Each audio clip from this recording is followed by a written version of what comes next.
Bayanlar da niyet edecek. Allahümme Allahümme inni uridu inni uridu umreten umreten feyessir hali ve yesir ve hali tekabbelha minni. ve tekabbelha minni. Bu Arapçası. Ama benim için Türkçesi daha önemli. Anladığımız için. Ya Rabbi. Ya Açın Rabbi, ellerini. Senin rızan için, senin rızan için, varlığın birliğin için, varlığın birliğin için, sonsuz kudretin için sonsuz kudretin umreye için niyet ediyorum. umreye niyet ediyorum. Rabbim. Rabbim Bunu bana faydalı eyle.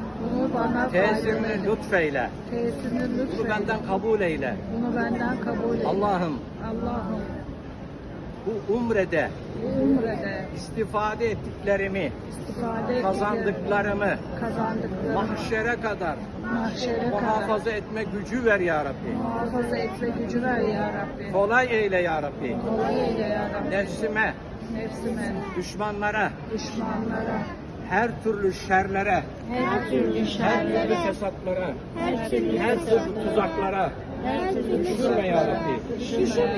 Beni yaratan kudretin hürmetine Beni yaratan beni sen kudretine koru ya Rabbi. Bana yardım et ya Rabbi. bana yardım et. Amin. Amin.